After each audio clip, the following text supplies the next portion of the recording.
My name is Gina. I'm 38 years old and I own a wedding dress shop in the city. I love my job. My husband, Alex, is an architect, and we have 2 kids, Sam and Olivia, who are both in grade school. They keep us busy, but in a good way. Family, though, can be tricky.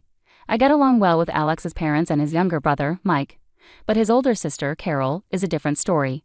She's 42, has been married 3 times, and is always looking for husband number 4.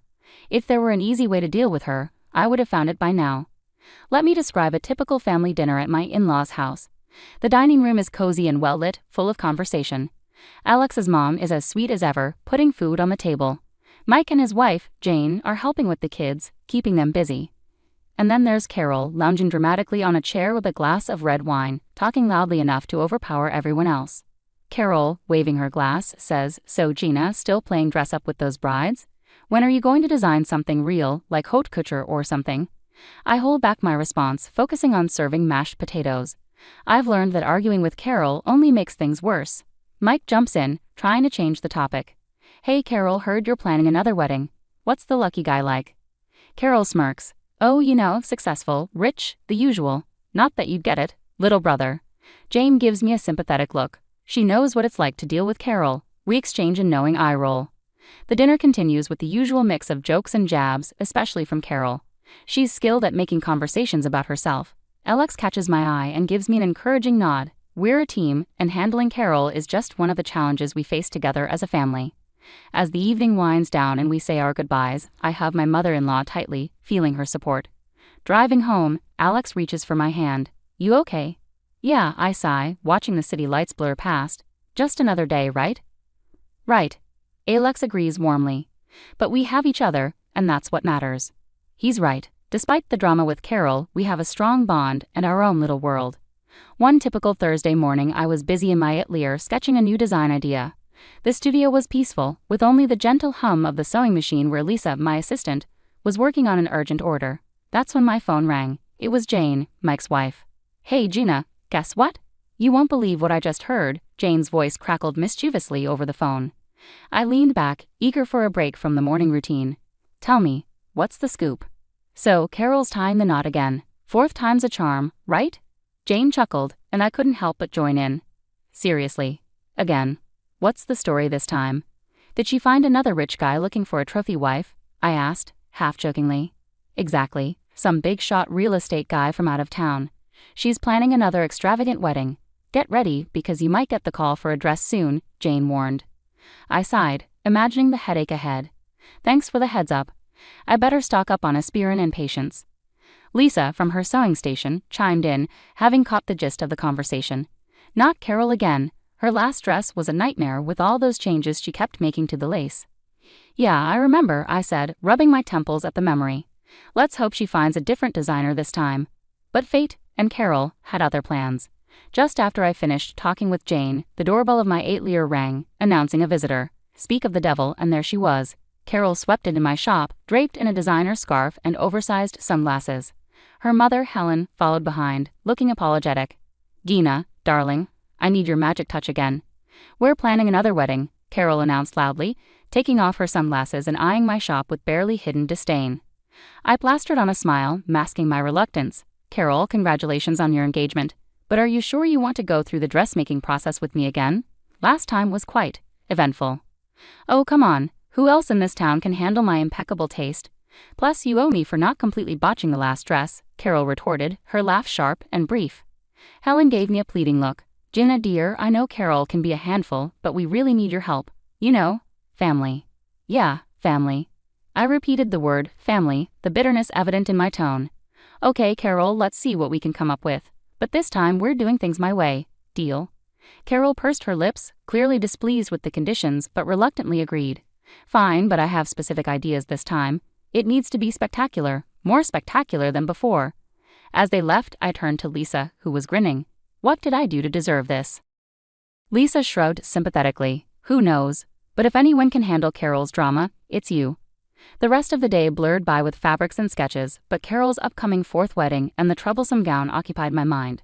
The next week, true to her word, Carol burst into my atelier with a thick folder under her arm and determination in her eyes. Helen followed, her smile strained, clearly prepared for her daughter's demands. Okay, Gina, I've scored Pinterest and Instagram. I know exactly what I want this time. It's going to be bold, beautiful, and a little scandalous, Carol declared, slamming the folder onto my worktable and flipping it open to reveal a collection of extravagant wedding dress designs. I took a deep breath, browsing through her selections. Carol, these designs, they're quite bold and youthful. Are you absolutely sure this is the direction you want to go? What's that supposed to mean, Gina? You think I can't rock these styles? Carol snapped sharply. No, Carol, it's not that. These designs are just very revealing. Maybe we can adjust them to better suit your taste, I suggested, hoping to find common ground. Carol brushed off my concerns. I know exactly what I want, Gina, and I want something that will wow everyone. So can you make it happen or not? Reluctantly, I nodded and grabbed my sketch pad. Okay, let's refine these ideas a bit. How about we start with the silhouette? We can find something that really flatters your figure. As I began sketching, Carol leaned over my shoulder, offering her feedback with all the subtlety of a bulldozer. No, that's too conservative. I want something low-cut with high slits. Think sexy, Gina, think. And it has to be pure white, bright white. I paused, pencil hovering. White again, Carol. You wore white at your last 3 weddings. Maybe we could try something different, like a soft peach or a bold red. Carol slammed her hand down. White, Gina. I won't settle for anything less. And add lots of crystals and pearls, loads of them. The fitting sessions that followed were just as intense. Each time Carol came in, she demanded changes. More beads here, less stitching there. Make it more fabulous, Gina. It's not hitting the mark yet. Each request came with a please that sounded more like a command. One afternoon, after a particularly exhausting session where Carol insisted the neckline wasn't deep enough for the 3rd time, I vented to Lisa, who had been by my side through it all. Lisa, if I have to redraw that neckline one more time, I might just turn that dress into a curtain. Lisa chuckled, handing me a cup of tea. Hang in there, boss. It's almost over. And hey, at least it'll be a wedding no one will forget, especially with Carol wearing one of your designs. As I returned to my sketches, tweaking yet another detail, I braced myself for the next fitting. Carol's wedding was approaching rapidly, and I had a feeling the real drama was still ahead. Today was crucial. I had just finished calculating the costs for her elaborate gown, and it was time to discuss the numbers. Carol swept into the atelier with her usual dramatic flair, leaving a trail of expensive perfume in her wake. Her mother, Helen, followed quietly, wearing an expression that suggested she'd rather be anywhere else. Okay, Gina, let's see if you've impressed me this time, Carol declared, barely sparing a glance at the sketches and fabric samples laid out for her approval. I took a deep breath and handed her the detailed invoice. Here's the breakdown, Carol. Considering the materials and labor, the total comes to $2,500. I've already applied a 30% family discount. Carol's eyes widened as she glanced over the document. She slammed it onto the table, causing a spool of thread to tumble to the floor with a clatter. Listen, Gina, I'm marrying a top businessman. My wedding will be full of wealthy, influential guests. Think of this as a prime advertising opportunity for your business. You should be paying me to wear your dress. I stared at her in disbelief. Paying you, Carol? I've already given you a significant discount. I can't afford to give away dresses, even for family. Helen tried to intervene, her voice gentle. Carol, dear, Gina has been very fair with the pricing. Let's not. Carol interrupted sharply, her frustration apparent. No, Mom, this is ridiculous. I'm doing her a favor. She should appreciate it. The tension in the room was thick. I crossed my arms, holding her gaze firmly. Carol, I understand your perspective, but running my business isn't a hobby. I have bills to pay and employees to compensate. I can't give away products for free, regardless of the exposure. Carol's face flushed with anger. Then forget it. I'll find someone else who values the opportunity. As she stormed out, Helen lingered, her expression apologetic. I'm so sorry, Gina. I'll talk to her. I sighed heavily, feeling a mix of frustration and relief as Helen followed Carol out of the shop. The rest of the day passed in a blur of small tasks, my mind replaying the tense confrontation over and over. When I got home, I recounted everything to Alex. Alex was visibly upset. She can't take advantage of your hard work like that, Gina. It's not fair to you or your team. Later that evening, just as Alex and I were getting ready for bed, my phone rang. It was Helen, her voice soft and weary. Gina, I've been thinking about this afternoon. Carol was being unreasonable, but could we still make this work? Maybe as a wedding gift. It would mean a lot. Her request caught me off guard. After a moment's pause, I agreed despite the day's turmoil. All right, Helen, I'll do it. The dress will be my gift to Carol. Designing Carol's wedding dress had turned my atelier into a battlefield of demands and alterations. Each fitting with Carol drained me more than the last. My staff, tired of her behavior, started timing their breaks to avoid her visits. Lisa, my lead assistant, whispered to me as she grabbed her purse, "We're taking a break. Let us know when she's gone." Carol rolled her eyes as they left. "They're so sensitive. You'd think they'd be used to criticism in this business." Trying to maintain peace, I continued pinning the dress while Carol went on about her extravagant wedding plans. The tension in the room was palpable, and I silently counted down the minutes until she would leave. A week before the wedding, my phone buzzed. It was Paula, a close friend who also knew Carol well. "Hey, are you excited about the wedding? I saw the guest list. It's going to be quite the event." I paused, holding a needle in midair. "The guest list? I haven't seen it yet. Can you send it to me? I'm curious about who's coming."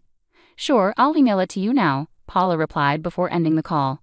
When the email arrived, I scrolled through the names, only to realize my name was nowhere on it. I wasn't invited. The realization hit me harder than I expected. Later that evening, I brought it up with Alex. His expression darkened as he listened. "She didn't invite you after everything you've done for her?" "Apparently not," I muttered, feeling a mix of hurt and frustration. Together we called Carol, hoping for a misunderstanding, but the conversation quickly turned tense. "Carol, Jenna isn't on the guest list. Is this a mistake?" Alex asked, his voice firm. Carol's mocking laughter echoed through the phone. "No mistake. Gemma is just the seamstress. Why would she be at the wedding? It's for important people." I could feel my heart racing, my grip tightening on the phone. "But I've been making your dress as a gift, Carol." More laughter followed. "Yeah, thanks for the dress, but let's not pretend you belong at my wedding, Jenna. Just stay home." Alex erupted in anger. "How can you be so ungrateful? She's your family." Carol abruptly hung up, leaving Alex pacing the room, furious at his sister's callousness. I sat there, feeling the weight of the situation sink in. The dress I had poured weeks into, the stress I had endured, all for someone who couldn't even acknowledge me at her wedding. It was a painful betrayal, cutting deeper than any harsh word she had ever uttered. A week later at the final fitting, Carol breezed into the atelier as if nothing had happened. She was all smiles and demands, acting as though she hadn't just excluded me from one of the most significant days of her life. As we adjusted the dress, I maintained a facade of professionalism, hiding the hurt brewing inside. I had quietly resolved on a plan for subtle justice, something to reclaim a small sense of dignity without causing a scene. "Oh, and I'll need to make one final adjustment to the dress at my workshop," I mentioned casually as I helped Carol out of the gown. "I'll bring it to your place on the morning of the wedding." Always rushed, Carol barely nodded. "Just make sure it's early. I have a tight schedule and I can't afford any delays." "I understand," I replied evenly. "You can count on it being there on time." On the morning of the wedding, Alex and I arrived at Carol's house with the beautifully packaged dress in hand. My heart raced, not out of nerves for the event, but from anticipation of her discovering my small surprise. Carol greeted us coldly at the door, snatching the dress box without a word of thanks. "Alex, you can stay. Jenna, you should leave now. We wouldn't want to upset the important guests," she said icily. I maintained my smile, concealing the hurt her words caused. "Of course, Carol. Have a wonderful day." Alex glared at her, clearly upset, but he squeezed my hand and chose to leave with me. As we walked back to the car, his support gave me strength. Meanwhile, Mike and Jane, who were also attending the wedding, overheard how Carol treated us. Outraged, they decided then and there to skip the ceremony. Mike came over to our car before we could drive away. "I can't believe she treated you like that, Jenna. We're not staying either. It's one thing to be demanding about your wedding, but it's another to be outright cruel," Mike said, clearly upset. As we tried to lighten the mood, my phone buzzed. It was a text from Paula, who had stayed at the wedding. "Something's up. Carol looks furious. Did you do something?" The text read. I couldn't help but smirk. Just a little wedding gift. Alex and I had just settled down with our morning coffee, finally enjoying a quiet moment, when a sharp ring of the doorbell shattered the peace. We exchanged looks, sensing the day wasn't quite over. I opened the door to find Carol standing there, red-faced and furious, clutching a simple piece of cloth. Her mother, Helen, stood beside her, a mix of embarrassment and frustration on her face. Carol's fiancé, a stern-looking man, hovered in the background, his expression grim. "What is this, Jenna?" Carol thrust the cloth at me as if it were damning evidence. "Explain this now." I took a deep breath, my resolve unwavering. "That's your wedding dress, Carol. Considering your behavior and how you've treated everyone, that piece of cloth seems more than fair." Her face contorted with anger. Carol stepped closer, her hand raised as if to strike. "You've ruined my wedding," I shuled. Helen intervened, catching her daughter's arm mid-air. "Carol, stop this right now. Violence won't solve anything." Her fiancé finally spoke up, his voice firm and cold. "I can't do this, Carol. You've shown your true colors. The wedding is off." With that, he turned and walked away without looking back. No, please don't leave, Carol pleaded, her voice cracking with anger and desperation. But he didn't stop, disappearing around the corner. Left standing with only her mother, Carol redirected her fury towards me. Look what you've done. Are you happy now? You've ruined everything. Before I could respond, she stormed off, her mother following after her with an apologetic glance back at us. Closing the door, I leaned against it, feeling Alex's hand on my shoulder. Are you okay? He asked softly. Yeah, just shaken, I admitted, and we moved back to the living room, trying to process the rapid unraveling of the evening. It wasn't long before my phone rang again. I answered to hear Jane on the other end, her voice urgent. Gina, you won't believe it. Carol's refusing to pay the wedding organizers now, and it's turned into a huge mess. They've called the police. My heart sank. Oh no, that sounds awful. Did they really have to call the police? Yes. She was causing a scene, screaming at them, demanding her money back since the wedding didn't go through. It escalated quickly, Jane explained. As I hung up, I sank heavily into a chair, guilt gnawing at me. Maybe I went too far, Alex. This all feels like it's spiraling out of control. Alex sat beside me, taking my hand. You stood up for yourself, Gina. Carol's behavior has been unacceptable from the start. This is on her, not you. Despite his reassurance, I couldn't shake the pang of sympathy for Carol. She was family, difficult as she was. After the tumult of Carol's failed wedding day, life slowly returned to normal, but the dynamics within our family had changed irreversibly. Alex and I decided to cut off contact with Carol. The fallout wasn't just a cancelled wedding, it had revealed deeper issues in our family that had been ignored for too long. One quiet Sunday morning, Helen joined us for coffee. The tension in the room was palpable as she walked in, but her first words broke the ice. I want you to know, Gina, I'm not upset with you. If anything, I blame myself for how Carol turned out. I've always given in to her, ever since she was little. I've spoiled her. I poured her a cup of coffee, and we sat at the kitchen table, a gentle breeze playing with the curtains. Helen, you can't blame yourself for Carol's choices. She's an adult now, and she has to take responsibility for her actions. Helen took a sip of her coffee, her eyes filled with sadness. You're right, Gina. It's just so difficult. She's my daughter, and it hurts to see her making these mistakes. I reached across the table and squeezed her hand. I understand. You love her deeply, but sometimes tough love is necessary. Maybe this will be a turning point for her. The conversation shifted as Helen updated us on the latest rumors about Carol. Apparently she had amassed significant debts, counting on a grand wedding to a wealthy groom to improve her financial and social status. Now that the wedding was off and the groom had left, she was allegedly avoiding creditors. It's a mess, Helen confessed, shaking her head. She's keeping a low profile, trying to sort things out. I just don't know how she plans to handle all the money she owes. Alex, who had been quietly listening, finally spoke up. Mom, it's a tough situation, but maybe facing these consequences will be a turning point for her. She might learn to be more independent and stop relying on others to bail her out. Our conversation delved deep, blending regret with a glimmer of hope. It was evident that Helen struggled with balancing her love for Carol and her frustration with her actions. Before she left, Helen embraced me tightly. Thank you, Gina, for being honest and handling everything with such grace. I'm sorry it had to come to this. I hugged her back, offering reassurance. It's okay, Helen. We're family and we'll find a way through this. It might take time, but we'll work things out. After Helen departed, Alex and I spent the rest of the day in contemplative silence.